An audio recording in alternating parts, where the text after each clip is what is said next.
Saludos and salutations, Broncos country, and welcome into another exciting episode of Broncos Talk. Ladies and gentlemen, we have an awesome show for you today. Libre and I and our another special guest are going to sit here and talk to you guys about the topic about today's show, which is post-draft Broncos.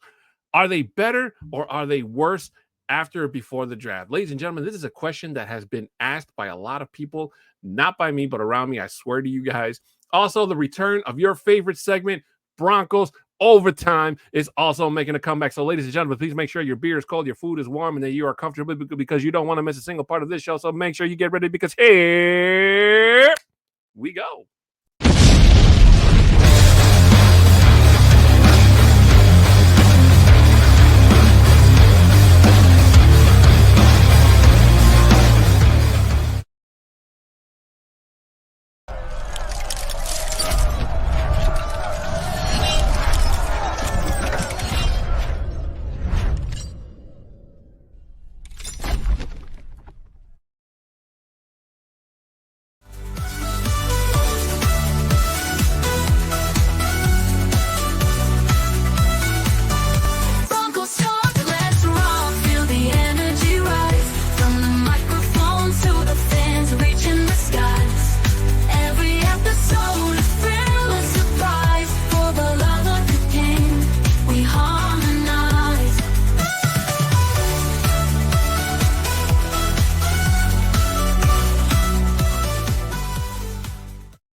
And welcome back in, ladies and gentlemen. My name is Adan Diaz, and joining me on my left or right, depending on which direction you're watching, and unfortunately, I didn't click the button fast enough, so he didn't come up.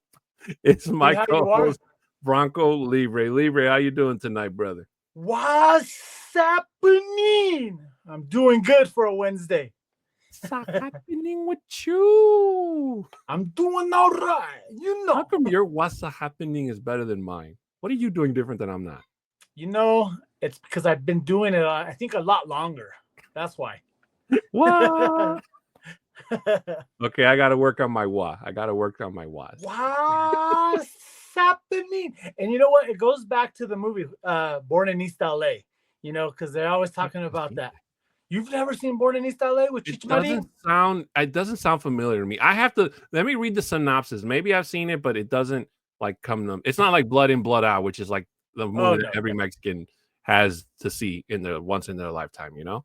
I'm gonna have to send it to you, but yeah, it that's part of why I say that is because I've been saying it for years and years, but it's Cheech Marin in that part. It's just the perfect scene that's in there, but you have to watch it. Oh, anything with Cheech Marin, I will definitely sit down and watch. Oh, yeah. Bro. That man is a legend. But ladies and gentlemen, welcome in. This is Broncos Talk. As I stated, my name is Adan Diaz, and joining me to my left or right, depending on which way you're watching, is Bronco Libre. I just wanted to say it again because I wanted to make sure I did, and I'm old, so sometimes I don't remember if I did or not, so I'd rather say it again and repeat it in case then not forget it. But if this is your first time watching, welcome to the show. If this is your returning viewer or listener, we are very, very grateful for your support. So as before we do in every show, got to get a couple things off of our chest before we get started with today's show and bring out our special guest as well. First of all, Libre and I would like to ask you to please show your support for us here on the Orange and Blue Network. We ask that you please subscribe, share, comment, and like on this show and all the shows here on the Orange and Blue Network so you never miss out on a single episode of all the great content we have here to offer. Also, please make sure you give a follow to our sister station, MHRT Network. Subscribe, share, comment, and like on all of their great content as well. The beautiful thing about being on a simulcast is you get to be on two networks at the exact same time. So it's double the fun, double the excitement, just like double mint gum. For any business inquiries, you can email at broncostalk2020@gmail.com. If you'd like to follow us on our socials on Twitter, our handles are right there at the bottom for those of you with the ability with visual technology. Mine is at a 6'10" Mexican. Libre is Bronco Libre 5280. So please make sure you give us a follow. We're always down and happy to talk about any and all things football. For our audio listeners, we ask you please give us a 5-star review wherever it is you're listening to on any of the podcast formats that the show goes on. Send us a screenshot, and Libre and I will be more than happy to share them with you guys either live here in the air and, of course, give our thanks and congratulations in person. Also, I'd like to apologize to everybody for not being able to go on with Viva Los Broncos this past Friday. That was on me. I do apologize for the second delay, but I promise you we will have Viva Los Broncos come back this Friday at our normal time. So for those of you that don't know, before you go on with that, I was almost about to give you a call because I almost got tickets to the Nuggets home game. That is on Friday. Hey, I was this close. If something happens, it happens, bro. And thankfully, I have a very good boss in Johnny Baki. Shout out to Baki, who didn't fire me, but he did tell me that I'm skating on thin ice, whatever that means. I think he was just making a fat joke. It's funny that you just say that. Look, he just commented. Yeah. And of course the boss, he's gonna talk about Nuggets. Yeah, I have a feeling we're definitely gonna be intermeeting between both of those subjects. But ladies and gentlemen, before I get sidetracked, just want to finish off by thanking our sponsor for today's show, of course, which is W. Ladies and gentlemen, in case you have not heard about the word that is not the bird, the W is here to help you, give you that energy you need to get you through your day. As we like to say, as we like to say on this show, it is all the good stuff without all of the bad. To give you guys a better understanding of that, basically it was formulated to give you focus and energy with no jitters or crash. Their formula contains vitamins, amino acids, and nootropics included in their patented neurofactor formula. It's no calories, no sugar, no maltodextrin, no fillers, and no artificial colors. Ladies and gentlemen, just to show you how much of a great deal this is for us here on the network, our good friends over at the Nothing Rhymes with Orange and Blue podcast, which airs every Tuesday here on the networks, want to give you guys, our listeners, an awesome 10% off on your code when you check out. So make sure you use the code NRWOB10 to get your 10% off at checkout, and make sure you get not only a great product in W, but you also get to save some money from your pocket. Again, that code is NRWOB10 to get your 10% off. Shout out to W and the guys over at the Nothing. Thank you guys, helping us out with an awesome discount and an awesome podcast. Although the jury's still out on Johnny Baki, I think he's just, he's a guy. What can I say? I like Isaiah better. But he's the guy. He's the guy, though. Ladies and gentlemen, with all that being said, Libre and I would like to welcome our special guest of the evening. I did get to talk to him a little bit backstage, but Libre is more well known with him, just like my friend Eric from last week was. Also, by the way, if you guys hadn't checked it out, please make sure you go back and check out our video from last week. Our Ask a Fan segment was absolutely incredible. It was amazing. Shout out to my friend Eric for being a really good guy and coming on the show and talking football with us. But ladies and gentlemen, Libre and I would like to welcome our special guest, Sean. What's happening, Vato Loco? Sean Gray in the house. What's up, guys? Thanks for having me, man. How are you doing, brother? Doing well. Ready to talk some Broncos. Yes, sir. Definitely. But before we do that, we got to say hello and show some love to our people in the chat. First of all, D-Rock saying Adon and Libre. Shout out to you, D-Rock. Thank you so much for your continued support here on the show, my brother. Shai Vargas saying, hey, Libre. What's up, Shai? Yeah. You got a fan out there, Libre. Can you believe that? Yeah. And Championship Run saying, what's happening? I like it. Mr. Championship Run. Vato Locos forever. And then the boss, Johnny Baki, saying, what it do, gentlemen? Game 2 tonight. Go Nuggets. Blank the Thunder and the Bulls. You know what? I wasn't going to say this. I was actually going to give you your flowers because that game 1, I already had the Nuggets written off. And then, see, that's the beautiful thing about NBA playoffs, man. It's like every second counts. And the only reason I'm pulling for the Thunder is because Caruso is on that team. And I want Caruso to win a ring. So that's the only reason I'm pulling for him. Now, I'm not saying that the Thunder are going to knock the Nuggets out, but I hope it gets competitive. That's all I'm going to say because I love my job here, and Johnny Baki can literally come in and shut us all down in like 30 seconds. So,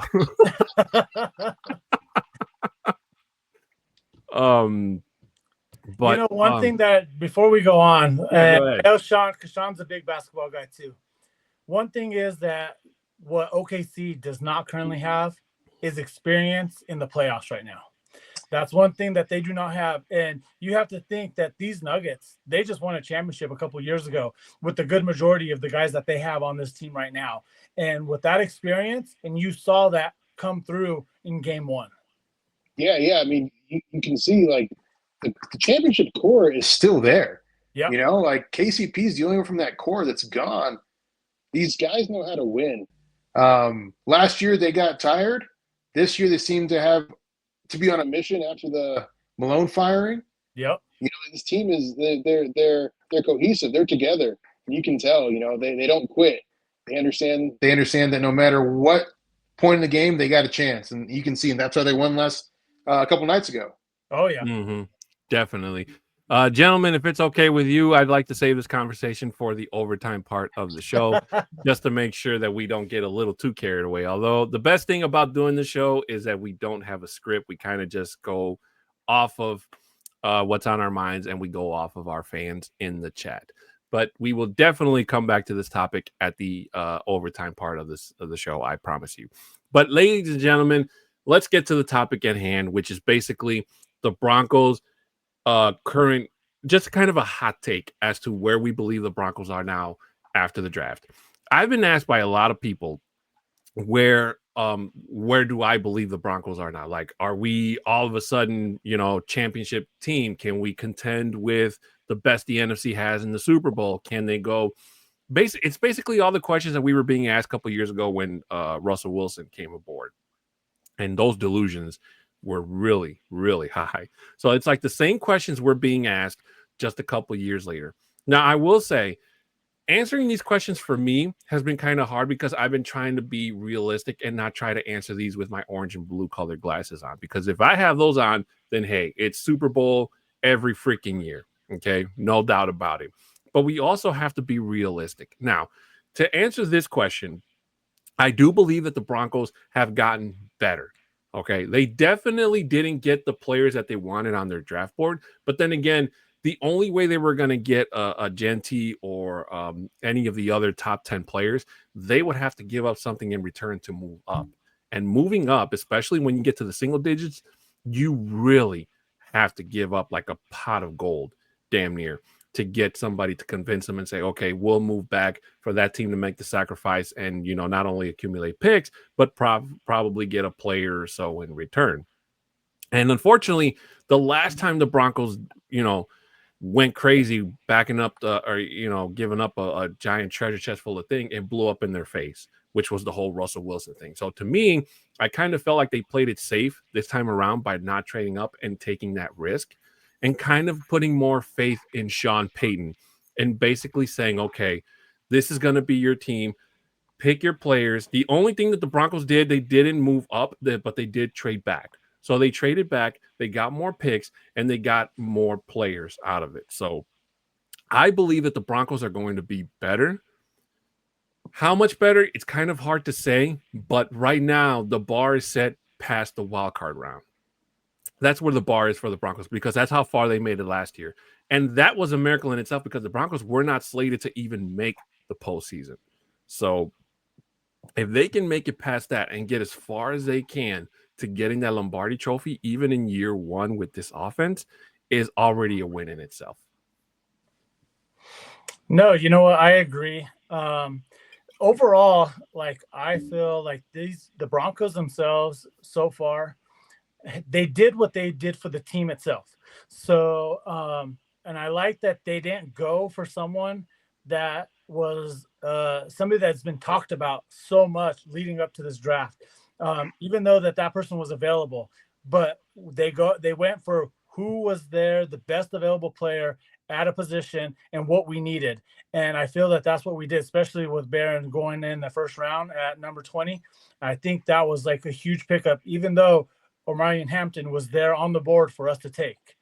And me and Sean were talking about this earlier today as well. It's like I was up on Hampton a lot, but the Broncos went with the best available player, with the number one corner in this year's draft. Even though Travis Hunter was out there, he was rated as the number one corner based off of the statistics that were out there. And again, who did he play compared to Travis Hunter? Travis Hunter didn't play comparable to some of these other players that Barron did. Like Barron was playing more top quality players than what Travis did this year. Sean, your take? Yeah, I tend to agree. Like Bronco Libre said, we talked about it earlier. Like I'm not gonna lie, I fell in love with Omarion Hampton just watching clips of him, watching film. You know, like that guy's a beast. You know, love to have had him, but the Broncos picked high quality, high character guys. Running back, team captain, great character guy. Wide receiver from Illinois, team captain, great character guy. These guys went out there and they gave it all for their team, and they're older, so they're more mature. They're more ready to give to the team this year. You know, I think that this offense is in year 2 of the experience, and like you said earlier, we didn't have the Broncos doing anything this year. I was going to be happy if we just looked competitive. Yeah, but in Sean Payton we trust, right? And I think he's got a plan in place, and we're seeing it, you know, unfold before our eyes. I think the Broncos have gotten much better. I think the defense has gotten better, and I think that's how you win championships. I mean, the last championship we won was on the backs of the defense. So I think you solidify that defense. Singleton's going to be back healthy. Greenlaw is going to be there doing his thing, and we're going to see this offense get even better. You know, at this point, it's just up to Bo Nix, because now. Well, see, that's the beautiful part about last year is last year it was kind of really hard for Broncos fans to come on here and kind of put on a face, okay? Because everybody in the league, especially these so-called analysts, the people that get paid lots and lots of money to come on here and tell you guys what they think is right and it's really hard for them to eat crow when they're wrong. But everybody had the Broncos knocked down. You know, it was going to be Russell Wilson being, you know, going to the Steelers. It was going to be the biggest mistake the Broncos made because they were spending so much money on a quarterback playing for another team. And, you know, it was going to be a rebuild year. The Broncos were going to be in the basement. They were not going to contend. They were going to get stomped by the Raiders. Unfortunately, the Chargers, and again, the Chiefs, supposedly. And it was just kind of hard. So it was kind of hard for us to come on here with a straight face and say, hey, don't listen to all that jibber jabber. We're going to be all right. Bo Nix is going to find a way to make it work. And then we got the quarterback competition where it was like, who's going to start? Is it going to be Bo Nix? Is it going to be Jarrett Stidham? Is it going to be Zach Wilson? They basically created a problem that did not need to be made in creating this quarterback competition. And I really, really hate those words together because it is so unnecessary. You know, can you imagine if the season started with Jarrett Stidham or Zach Wilson? Zach Wilson in the preseason, yeah, he had some flashes, but even against second and third stringers, that man kind of struggled. And there were passes that should have been picked off. Okay.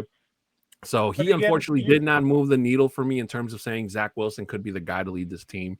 Jarrett Stidham did not move the needle for me the last 2 games in the 2023 season to say he could be the guy to lead this team, because if he was, then the Broncos wouldn't have had to go and acquire the services of one Bo Nix. They could have gotten Brock Bowers. They could have gotten another player in a different position of better strengths.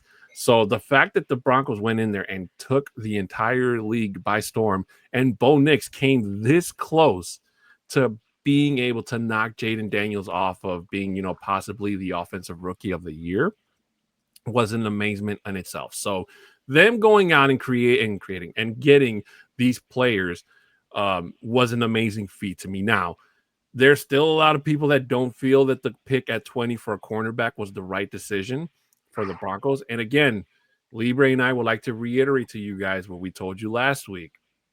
It needed to be made because the Broncos, the defense, the secondary last year, just think about it. I'll say this. I'll say it again. All they needed to do was win one game, and they were in. And they lost all those games, and we were so close to possibly being one game out, just like we were the year before when Russell Wilson, all he had to do was beat the Patriots, and they lost, and they got eliminated.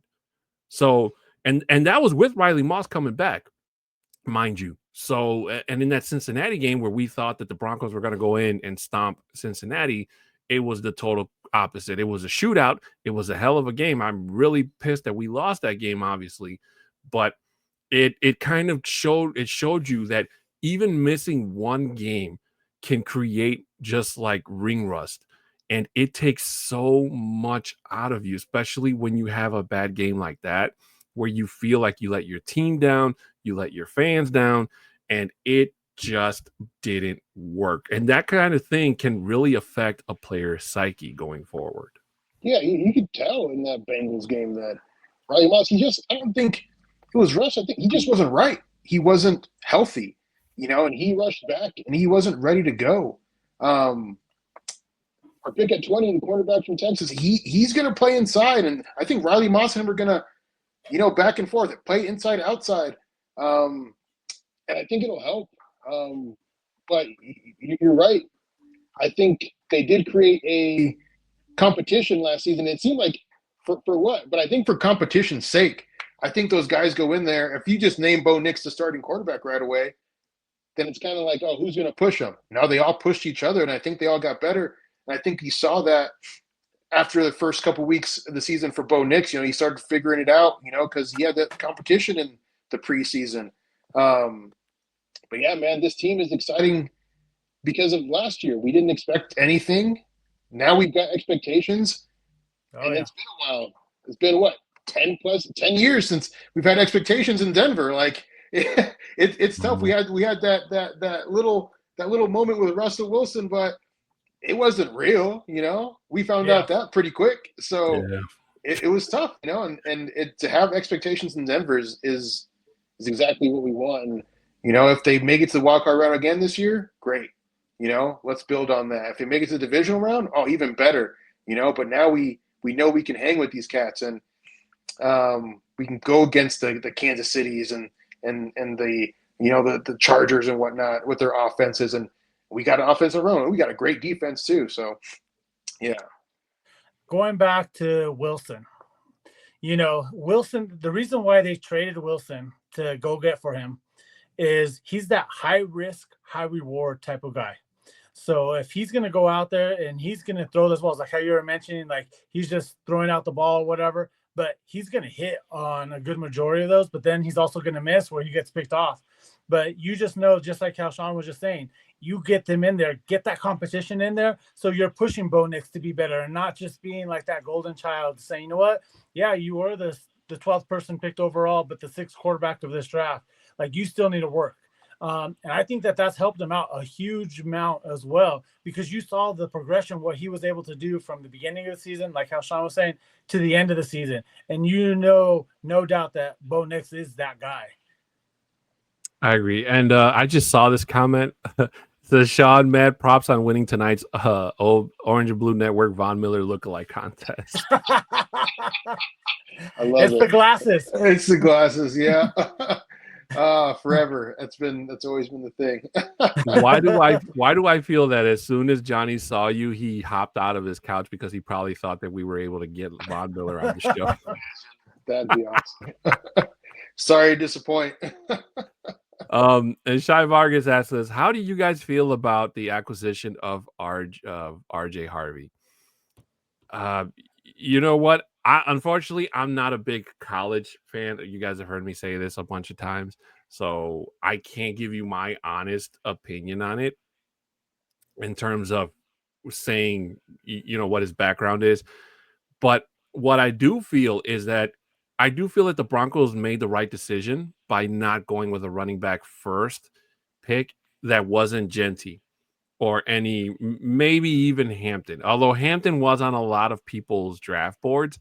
So the fact that they didn't get him over Hampton was a surprise to me. Now, it does suck that he went to the Chargers, but I feel that would have went either way. If the Broncos would have gotten Hampton, RJ Harvey would be a Charger right now. So they were the two best pieces available.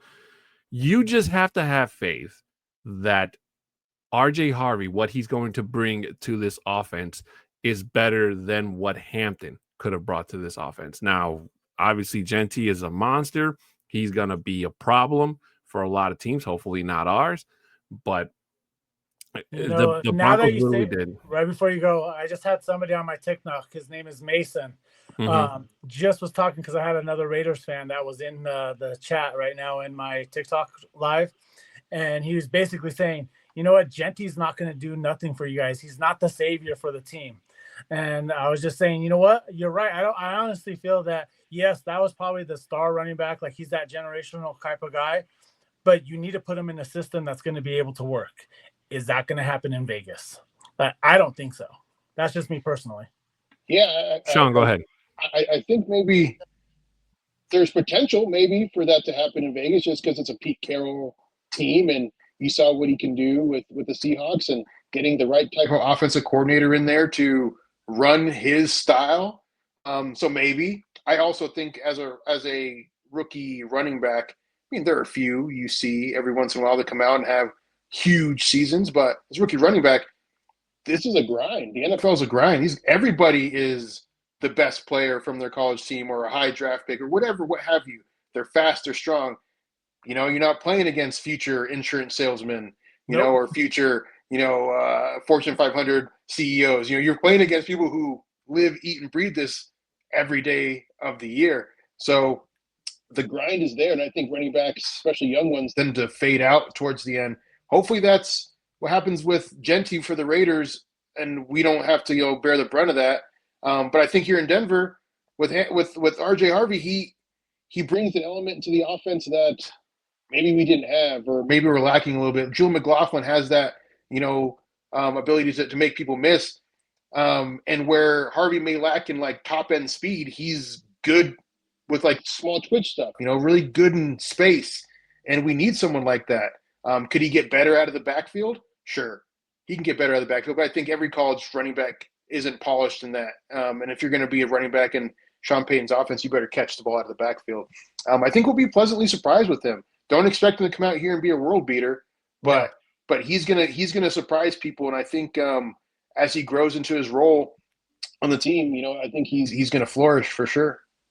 Well, let me just say about this, and this is probably another hot take. Now, I was already wrong when a year ago I said that Harbaugh coming to the Chargers was not going to work out for them, and I unfortunately was wrong. So I'll eat crow on that.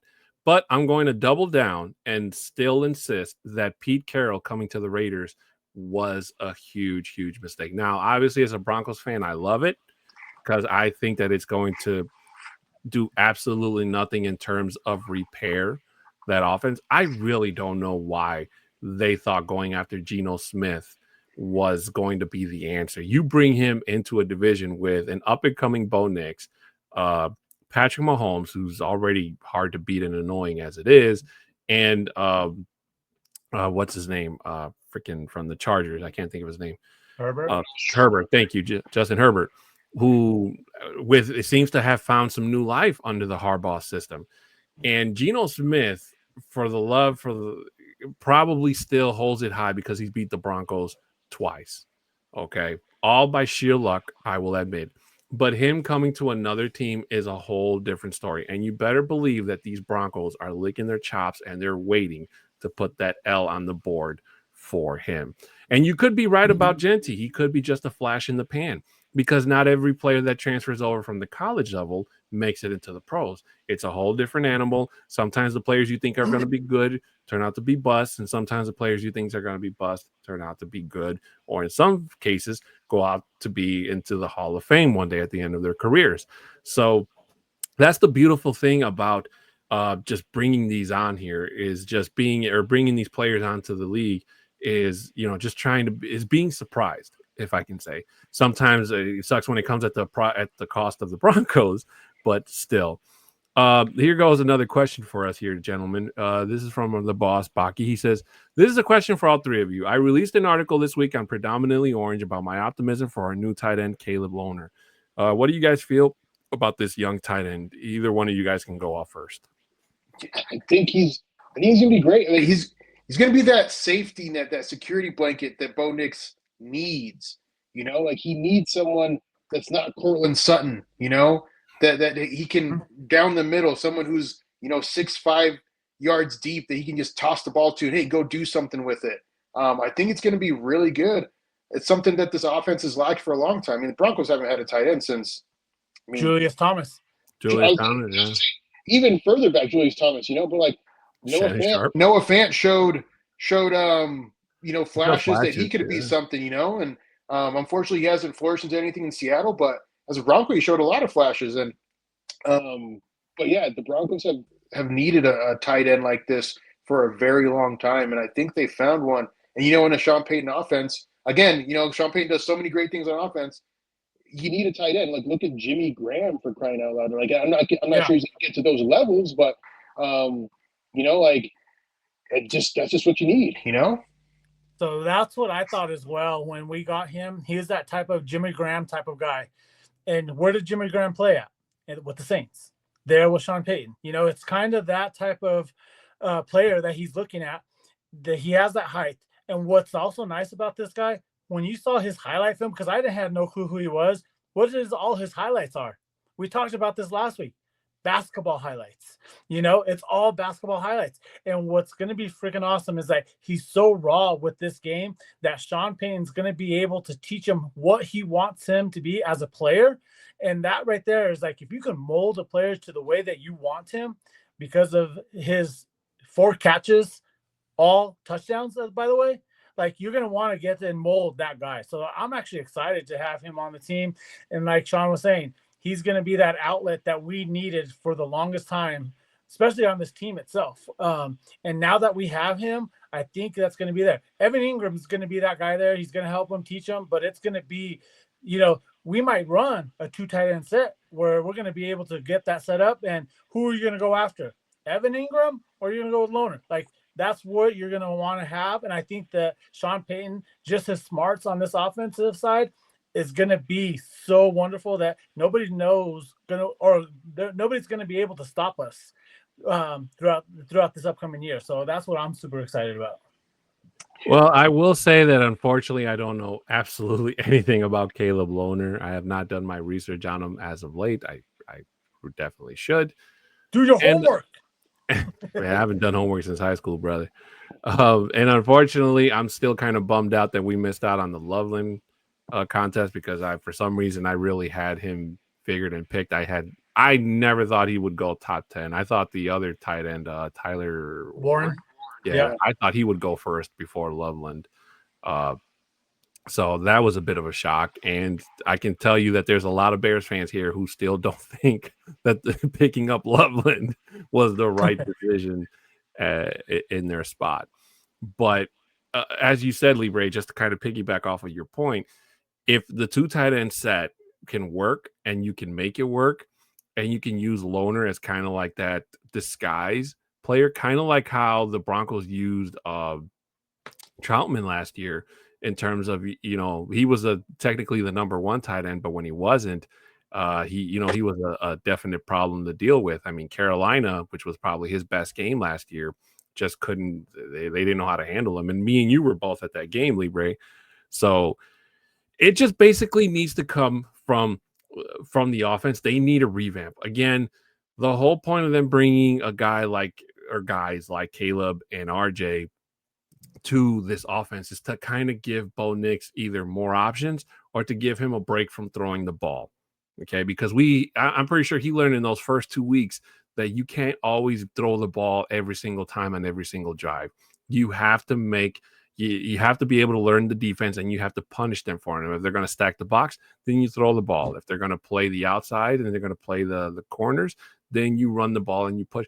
Basically, that's what they need to do. But unfortunately, Javonte Williams was still not running to his peak. He only had like 1 really great game, and that was against the Saints, a team that was playing more like a junior varsity team than an NFL team at that point in the season. So we really didn't have anybody that can push the ball. Not to take anything away from Estime and McLaughlin, who are really, really good running backs in their own respects, but they were nothing that would make the opposing defenses fear the run. Okay, and that's exactly what the Broncos need to go back into. Is we need the offensive line to obviously, run their blocks better, especially the running game. The running game definitely needs a massive upgrade. So that way, in case the running back can't go, hey, even though we don't like to see our quarterback, run and scramble with the ball, but Bo Nix, hey, when he runs, that man's got legs and he's got speed, and he will definitely punish you for it if you let him run. Yeah, he definitely has some wheels.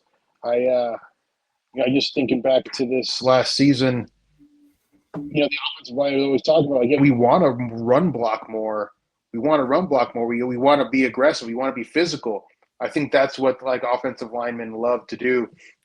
But it's tough when you got a running back who doesn't hit the hole. You know what I mean? Mm-hmm. Who's behind the line dancing. Like they want to get to the second level, but you got to come with them. And so I think these running backs we have now can and will have that type of effect. I'm kind of interested in I don't know if it's Bidet or Beatty. I've heard it so many different ways. Interested to see how he progresses, because it kind of spoke volumes that he dressed for the playoff game, and someone like Estime didn't. But Estime had been getting all this PT during the season, so like he got snaps during the season, and I know Bidet was hurt, but hey man, that kind of speaks volumes. So I hope we have like a more of an effort to run the football. Sean Payton does love to throw that football, man. He loves to sling that pigskin. Well, since we're talking about running backs, and not to cut you off, Libre, there has been rumor picking up a lot of steam, making the media rounds lately about the Broncos possibly being one of the few teams interested in trading for Nick Chubb. Now, this is something that Libre and I talked about about a month or so ago, where I thought that it could be the possibility if the Broncos didn't get their running back of choice in the draft. So my question to you gentlemen is, let's say hypothetically the Broncos do trade for Nick Chubb. Would you bring in Chubb to either be running back number one, or would you have him play behind RJ Harvey and try to create that 1-2 punch that a lot of other teams have in the NFL? For me, you know what? Like, if we're going to get him in as a good price, if we're going to trade, we have to get a good price for him. I don't think, because we don't want to go over and overspend for him just because of his him coming off of that huge knee injury itself.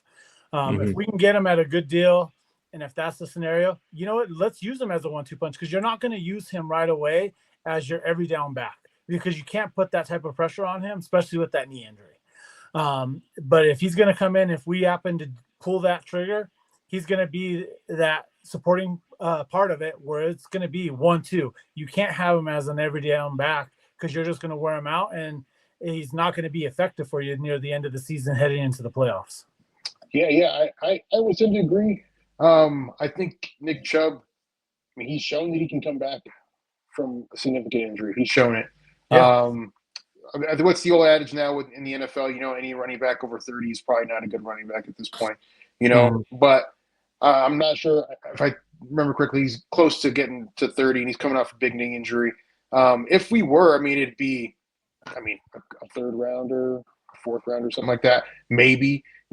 But if we did get him, I think he'd be 1-2. I think we'd want to run the football total like 30 times a game, 30 to 35 times a game. Yeah. So you spread those around for Chubb and McLaughlin and RJ. Like then you got something going. You know what I mean? Like the three-headed monster type thing. Mixing some Bidet and some Estime maybe. If that's a lot of running backs, but I don't see it being very beneficial. Unless someone goes down in training camp or something like that, it may not be worth it. I hope he does well wherever he's at, because he played so well and he just got hurt, and that kind of sucks. But I don't think I'd like to see that here in Denver. I'd like us to maybe do something else if we're going to make a move, No, I agree with that. It's like, it's too much of a risk itself. Yeah, I think not much reward. Yeah, I think that the only way the Broncos get Chubb at a cheap price is if the Browns don't start off September right.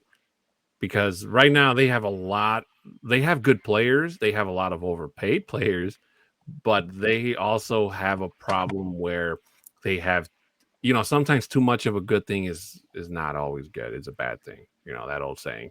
So the fact that they're going into this season with 5 quarterbacks, Two of them who I don't think are going to be on the roster past preseason.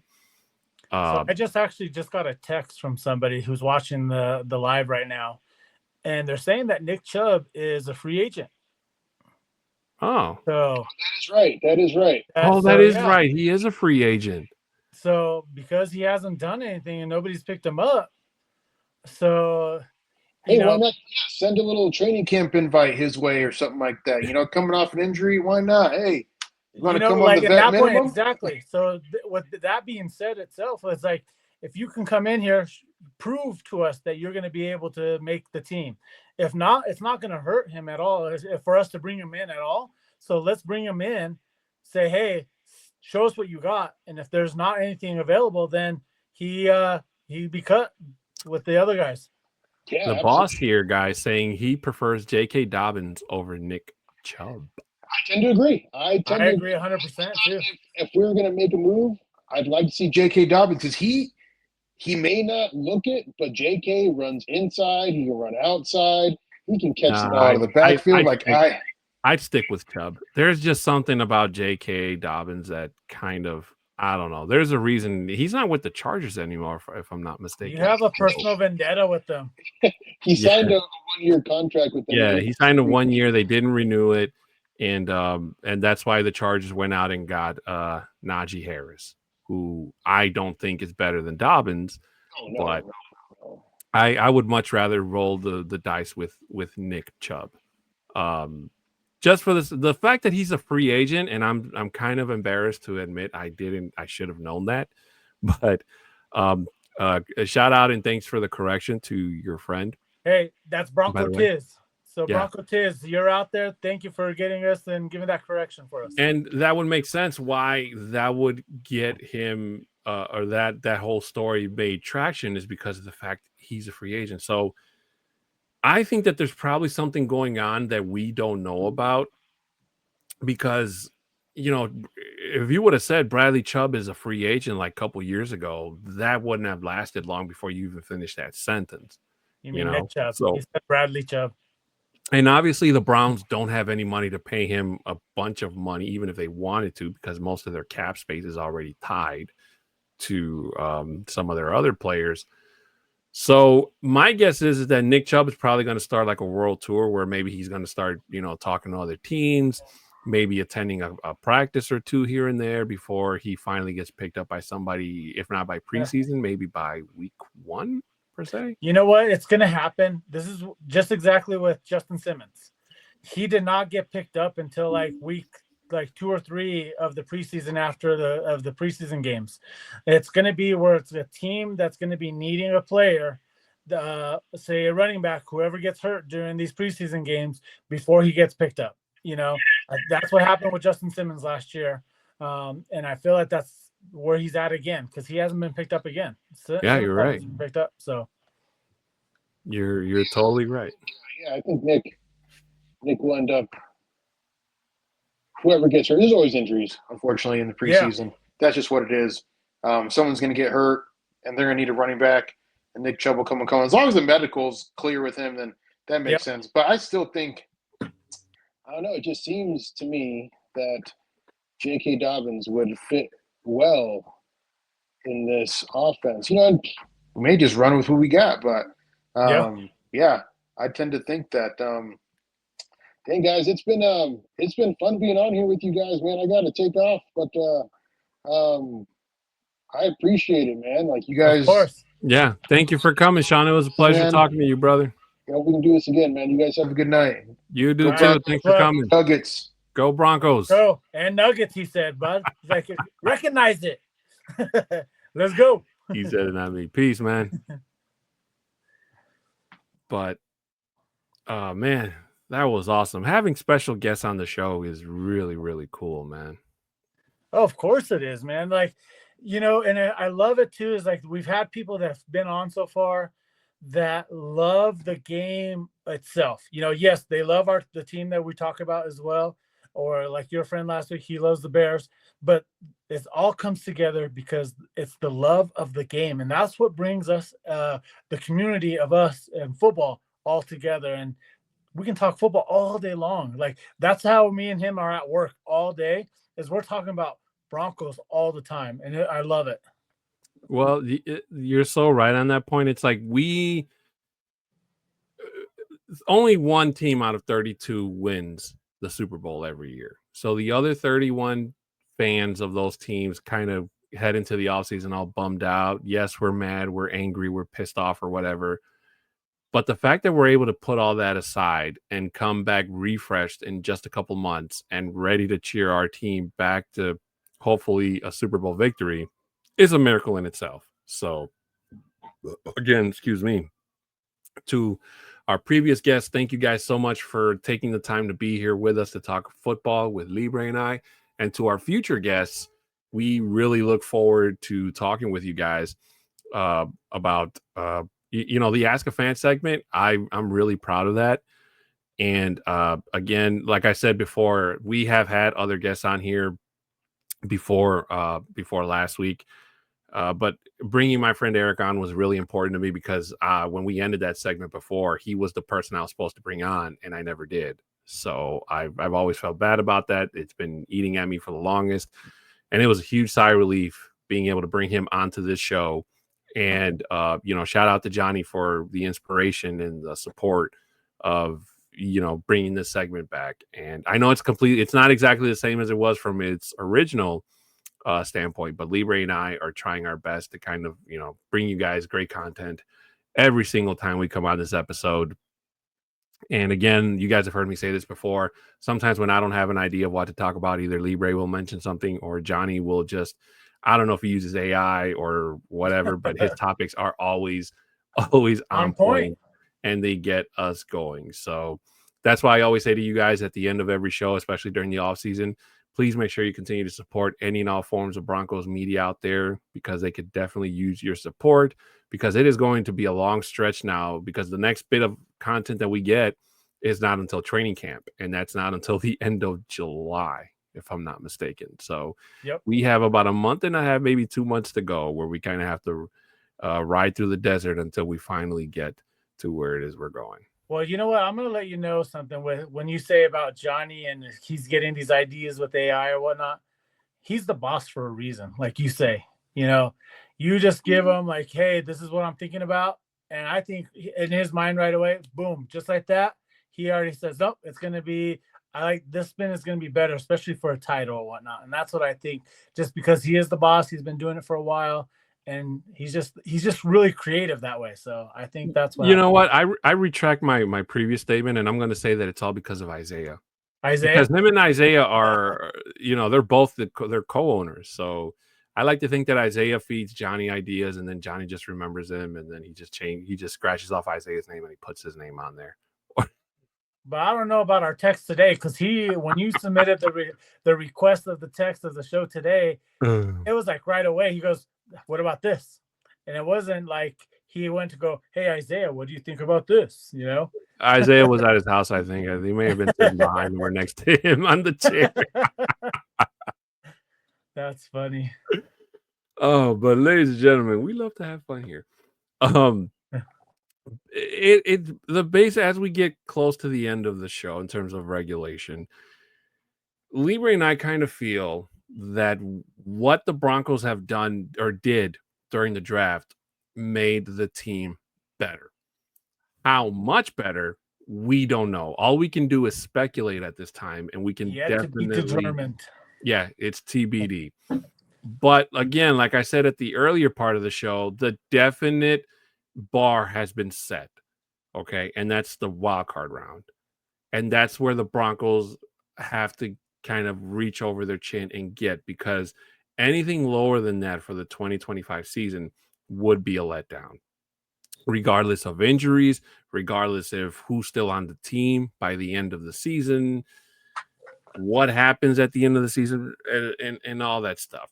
But mistakes are unfortunately going to be made. But the important thing is that the Broncos need to figure out how to correct those mistakes sooner than later. So I asked a couple of people today about the grade that they would give the Broncos. Sean, unfortunately, we didn't get to him right before he had to leave. I asked him earlier today too, and he said that he would grade the Broncos a B for what they did in the draft. And then I also asked, I had a phone conversation with my buddy Bronco Tiz as well, and I was asking him what he would grade it, and all in agreements. Like I even said this last week with myself. I think that we all give him a B because he gave him a B as well. We did really well about what we needed, what we had to do with the draft. So overall, with the draft itself, I think we did good. We're above average, and it did make the team so much better itself, especially on that defensive side. You know, we are now a true monster on the defense, and it's going to be phenomenal. Speaking of defense, the boss Rocky says best defense in the NFL, and I do not think that is speculation. Nope. You have been so right on this point here, boss, just for the simple fact that the words no-fly zone 2.0 since the acquisition of our cornerback in the draft have skyrocketed. And a lot of people are making that comparison that this secondary going forward with Tua Halafonga, Brandon Jones, PS2, Riley Moss, and now, I mean, just those names alone were already a threat. Now you add more bullets to that magazine.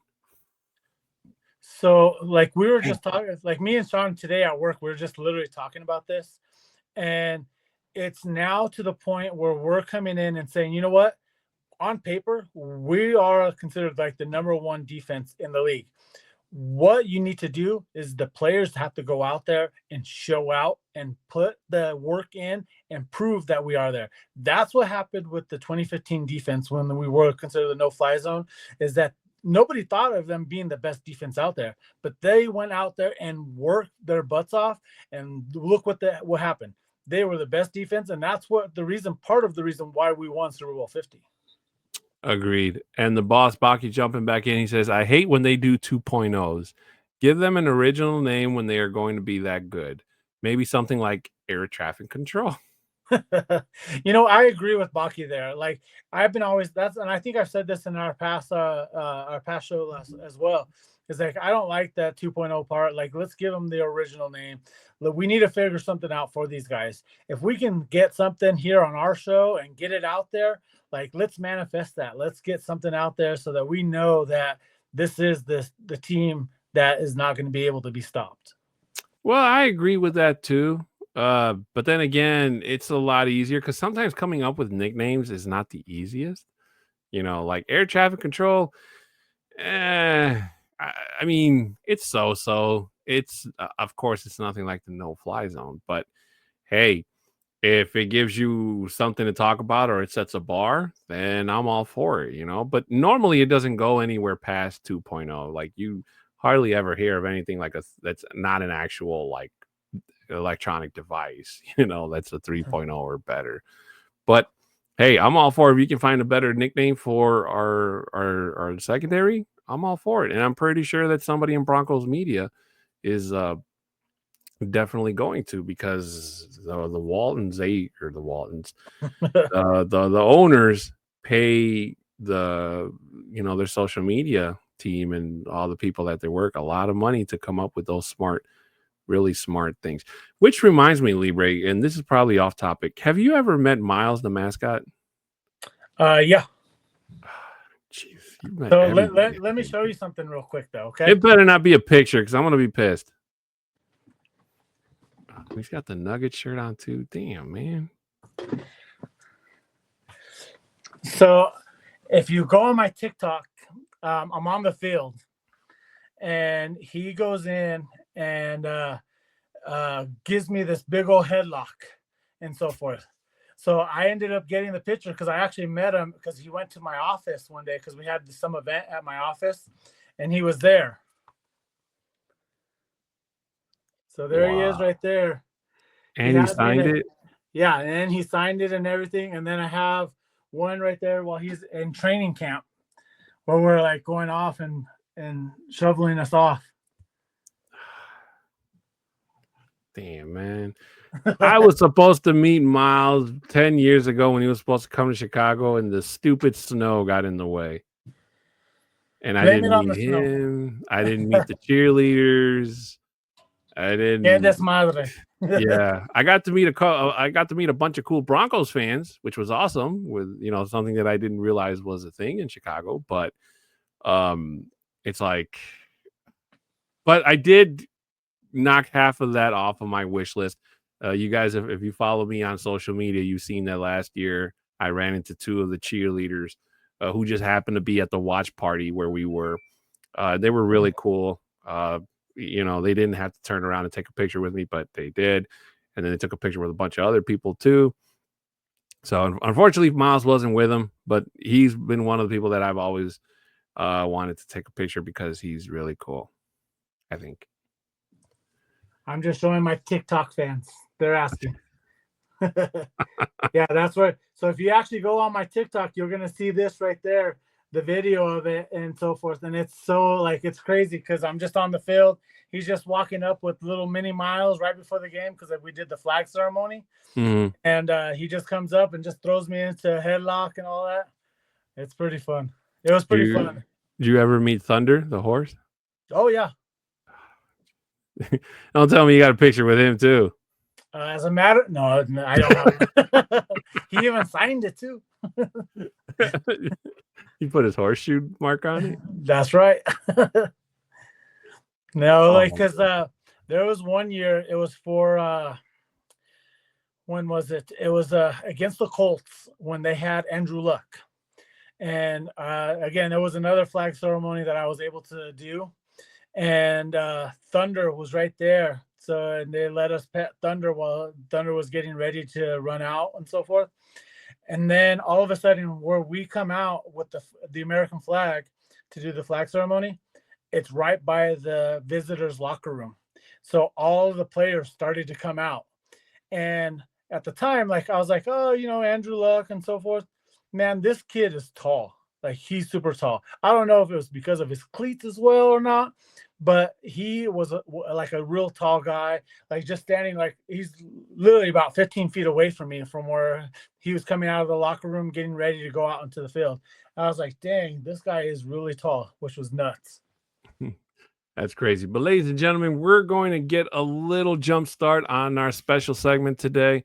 As you guys know, when we do that, that means it is the end of regulation. Libre and I are going into overtime.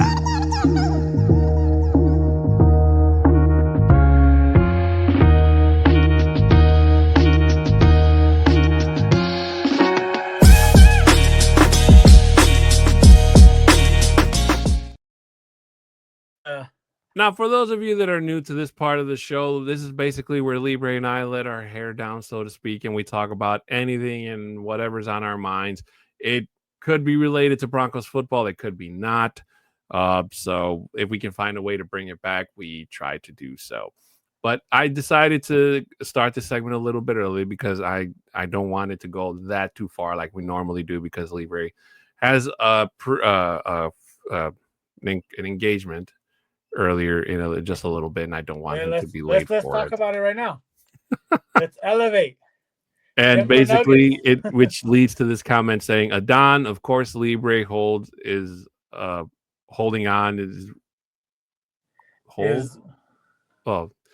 wearing a Nugget shirt. They're better than the Bulls. LOL. Now, I will say, I get that, them. Unfortunately, my Chicago Bulls, another season where they didn't make the postseason. They got knocked out by Miami. However, the Bulls did go into the offseason with a win over the Nuggets. So, and but where are they watching right now? Oh, from the couch. Yeah, like me and you. Yeah, just like me and you. But the nice thing about the NBA playoffs, and it's just like the NFL playoffs in January, is just that just when you think that you know what's going to happen, the contrary does. Okay, I was talking to my friend Richard. Shout out to Richard. He's a very good friend of mine. We talk sports like almost every day at work. But I was telling him that I was surprised how in the East, Indiana has beaten the Cleveland twice already. And if Cleveland's not careful, they can get swept Okay. And New York is 1-0 over Boston.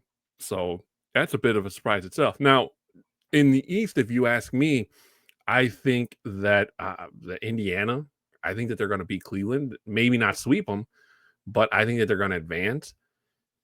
And Boston, I mean, I don't see Boston losing. Maybe they kind of got humbled, I guess you could say.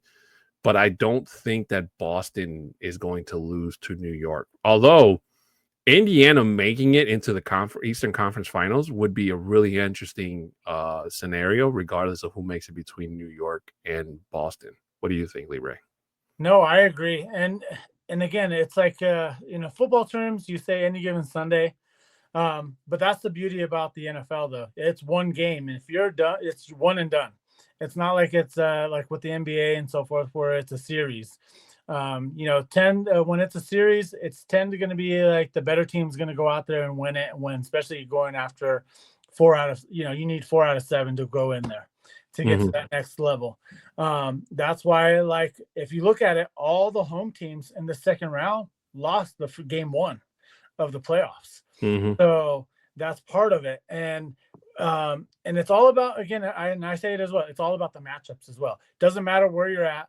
Look at Minnesota and the Golden State Warriors. They're number 7 and 6 seeds going into these playoffs right now. And they're now competing to go into the West Finals right now. And that's just the beauty of the NBA itself. So it's at any given time that they can go in there. Look what the Warriors did last night. I don't know if you guys saw that. Shot them out of the building. Steph Curry was out in the second quarter because of hamstring. They've already ruled him out for this game 2. For but week. I feel like with them, they match up really well with the Minnesota. So I feel like they might end up taking the series. It may not be a sweep. They might go to game 5, game 6, which I think it will probably go game 6 or 7 with that series. And I've been calling with the Nuggets. I think we match up really well. We started off this game where this Oklahoma team is really good. But again, like I mentioned at the beginning of the broadcast, is that they are also super young. So they haven't played coming into these type of playoffs itself, or learning how to actually continue to play properly. But I think this is going to go game 6. I think we'll win it in game 6. Well, to your point about the Warriors and Minnesota, I had Minnesota taking game 1, and to be honest with you, taking the series, especially when Steph Curry got hurt. However, absolutely. I did not expect them to get shot out of the building, especially at their house. Like, that to me was just kind of like, come on. If you can't beat a Golden State team without their star player and you let them do that to you, it's like you don't want to lose your safety net, And to me, that was a really, really big safety net for Minnesota. Oh yeah. And Golden State is lucky that they only lost Steph Curry for a week, because it could have been for a whole lot longer. But then again, hamstring injuries, they don't always heal up to 100% right away, especially when you don't really take the time off necessary, and then you re-aggravate that injury and you could possibly make it worse.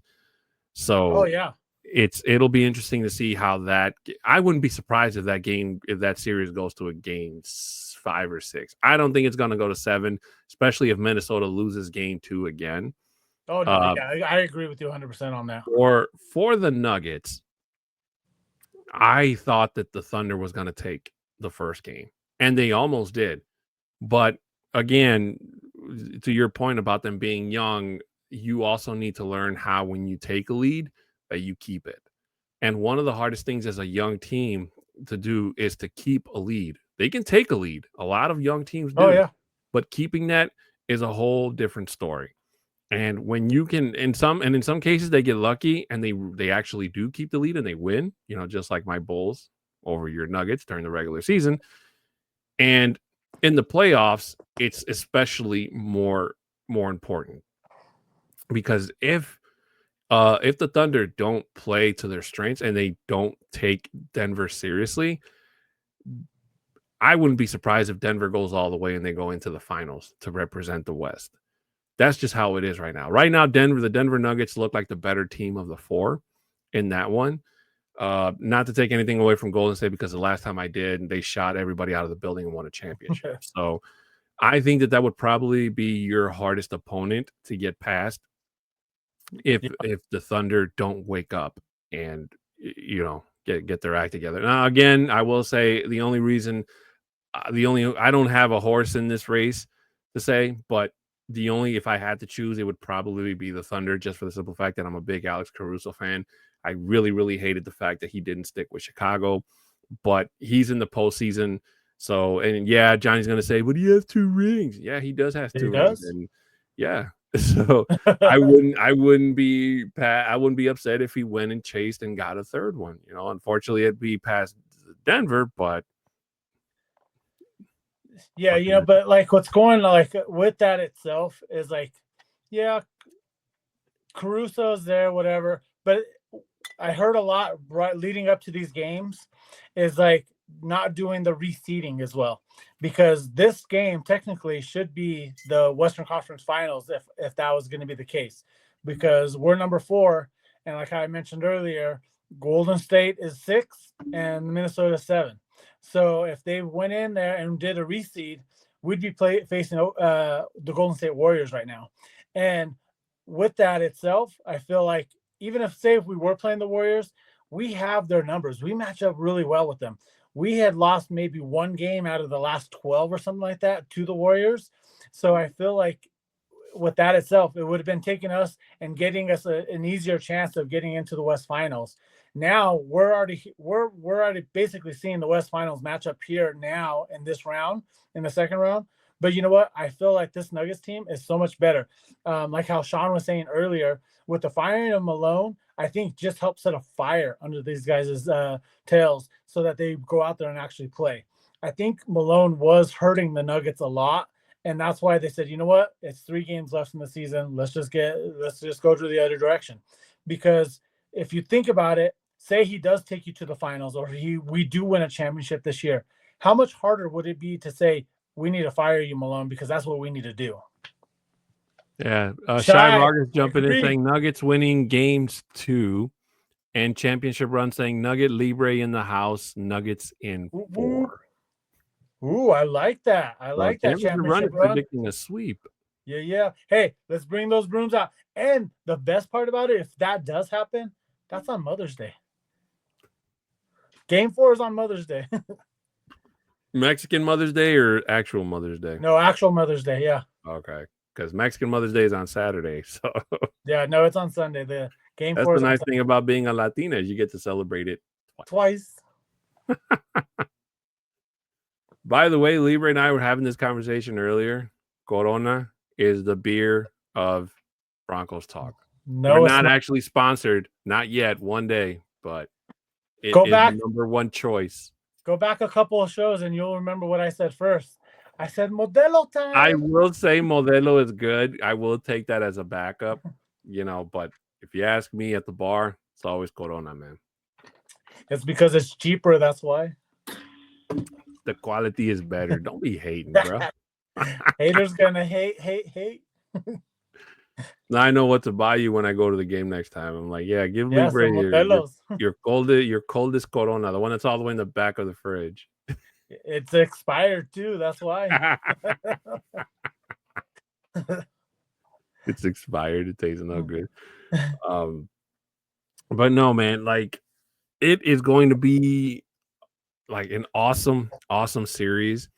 And this is probably the best part of the NBA season that I like, because it is competitive basketball all the way. Yeah. It's not that half-assed. It's not what we saw at the beginning of the, kind of like the play-in tournament where the Bulls were, because it was kind of like a wild card versus a lower wild card, or a bigger wild card versus a even big. Like, it was a little bit too unpredictable. So it is, and see, even the boss agrees with me. Save a Rona for me, boys. Even just the boss has good taste. Yeah. Johnny Baki, ladies and gentlemen, the man who knows good taste in beer. Híjole, señor. And I didn't pay him to say that, so you can't put that on me, Libre. I D-Rock saw you saying, texting him. That's okay. D-Rock saying, dude, if the Knicks win it all, man, I think they would turn. I think they would New turn York it up. would be crazy. Yeah, unfortunately I don't see them like beating Boston. I think they kind of I think this was kind of like a gut punch to the Celtics. I still think the Celtics are a better team. Now, if New York goes out there and puts on a show, like, and they knock out the champs, that'd be something. But then they'll have to go and contend with a team like Indiana, who's playing their hearts out.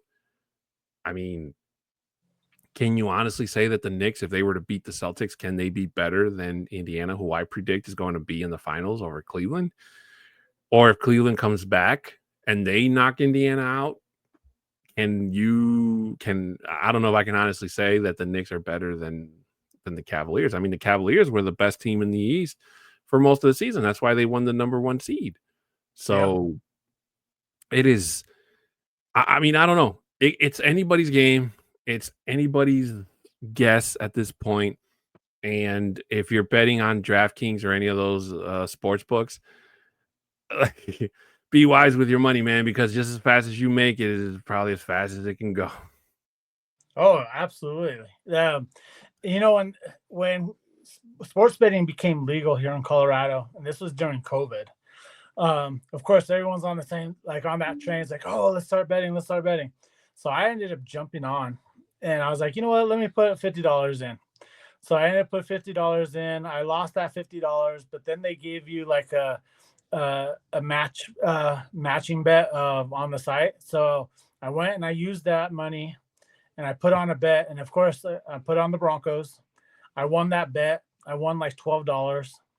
Then I hashed that bet and I put that $12 on the next game. And I won, what was it, $35? And then I put all of that $35 like on a parlay. And this was like at the time, I can't remember who the running back was, but the running back to get 65 plus yards, the receiver to get like more than 80 yards or something like that, and the Broncos win. So it was a parlay itself, and that hit. All three of them hit, and I won $550. At that point, I stopped. I cashed out. I deleted the app, and I haven't made another bet since. Bro, if James Cook would have ran for like, what was it? I think like 15 or 20 more yards in the playoffs last year, man, I would have won what, seven? I think it was like $700 in a parlay. And I'm still so pissed off about that, bro, because they gave like the second running back more time. He ran for more yards in that game against the Rams than the Bills. Was it the Rams? Oh, was it the Rams? Whoever the second team was that the Bills faced. The Ravens. Yeah, sorry, it was the Ravens. So against the Ravens, and it was just like I could have won $700. Jeez. Like that still hurts, and it kills me, man. You know, if I ever see James Cook, I'm gonna be like, "You cost me money, man." You should say, "I'm here to collect right now. I'm here to collect my money. Where's my money?" They call me the bone collector. They call me the bone collector. Oh, right. You know, and one other thing I want to mention before we head on out of here, and this is totally unrelated to sports, and this is from what I've seen a lot of people do lately, being cochinos. People, when you go to use the bathroom, please wash your hands. Oh my gosh. The amount of people I've seen at my job literally walk out of the stall and go back to their corporate meeting is disgusting. It really is. This isn't like high school where you have to go from one room to the other in like 4 minutes. Unfortunately, I can't say anything to them. I just clear my throat as loud as I can as I'm washing my hands, and I just look at them. I'm like, hey, washing your hands is not optional. And then they'll come back, oh, sorry. And then to make it worse, they do that half-assed one where they don't even use soap. They just rinse their hands with water. Yeah. It's like, ladies and gentlemen, please don't be cochinos. just because COVID isn't a thing, a big, threat anymore, doesn't mean that you can go all willy-nilly and stuff. I do remember those people, by the way, and if I see them in the hallway, hey, 5 feet away, don't shake your hand, just wave from afar and keep it moving, player. So yeah, there's unfortunately, I think they're just everywhere, because I'm in a corporate office as well, and same thing. I'm like, man, you just used the number 2, and you just wiped yourself, and you're not really gonna go wash your hands, and you just walk straight out. I go, that's straight out cochinos, sucios. Yeah. And I judge hard because I know who it is too, and I'm like, they try coming over, I go, yeah, stay away. Like, thank you. I'm kind of a mean guy, especially to that as well. It's like, that's so gross, man. Yeah, I tell my coworkers, I'm like, hey man, don't shake that guy's hand, or don't shake that person's hand. Yeah. Or if you don't go anywhere in their area of work, because sometimes we have to refresh their rooms. I'm like, just either put a glove on, or just kind of grab like a piece of paper and just scoot it to the edge of the table. But ladies and gentlemen, we are going to head on out of here, because I don't want Libre to miss not only his dinner, but his upcoming Denver Nuggets game. And there's a couple of Nuggets fans here as well that are anxious to get started. So we are going to be ending this segment just a little bit early, but we promise it will be longer than a Subway sandwich next week. So you know what? Next week, I'm super excited for next week. Just a quick preview. What day is it? It's schedule release day. Let's go. It is. That's correct. We are going to have the schedule release day. So Libre and I are, well, I guess you can already guess what the topic for next week is going to be. And it's going to be on a Wednesday. And we're going to be one of the very first few people that are going to be able to sit down and talk about it. So we're going to talk about it before Johnny Baki. What? And before those guys over at the Viva Los Broncos podcast, because those guys suck. I don't even know who they are. I don't even know who they are. But ladies and gentlemen, we're going to head on out of here. We just want to give you a quick recap and reminder to please subscribe, share, comment, and like for us here on the Orange and Blue Network. Your support is very much appreciated for not just us here on Broncos Talk, but for all the shows here that we have on the network. Also, our sister station, MHRT Network. Please, we ask you subscribe, share, comment, and like on all of their content as well. For any business inquiries, you can email at broncostalk2020@gmail.com. For those of you listening to us on the audio format of today's show, we ask that you please show your support. 5-star ratings are very much appreciated wherever it is you get your podcast throughout the podcast world. If you'd like to send us a screenshot of said reviews to our socials, mine's at the bottom there. If you can't see it, it's at a 6'10" Mexican on Twitter. Bronco Libre is Bronco Libre 5280 on Twitter as well. Please make sure you give us a follow. Say hi. We're always down and happy to talk about any and all things football. Also, thanks to our sponsor, Dubby. And of course, we'd like to remind you to use the code NRWOB10 to get your 10% off on when you check out, whenever you go and get ready to buy any and all of your favorite things. Dubby. Remember, ladies and gentlemen, it is all the good stuff without all the bad. Shout out to the guys over at Nothing Rhymes With for their hookup with the 10%. And of course, for Dubby for being a continued sponsor of our show. With that being said, ladies and gentlemen, we are going to head on out. Oh, and of course, please remember, Viva Los Broncos will be back this Friday at our normal time, which is 7 o'clock Central, 6 Mountain, 5 Pacific, 8 o'clock Eastern. What? That is, if nothing else gets in the way, because I can't promise you. If Libre gets playoff tickets again, I can't guarantee you he's going to be there. You know, I'm not going to go buy them right now, but if I happen to win them, because our local radio station here in Denver have been raffling off tickets, and if I happen to win, I will be going to the game. If you want, I can probably go live from Ball Arena if we want to go live. You can try either. It's either that, or I try to draw your picture on my whiteboard over there, and then it'll just be me and the whiteboard for 60 minutes. Wilson.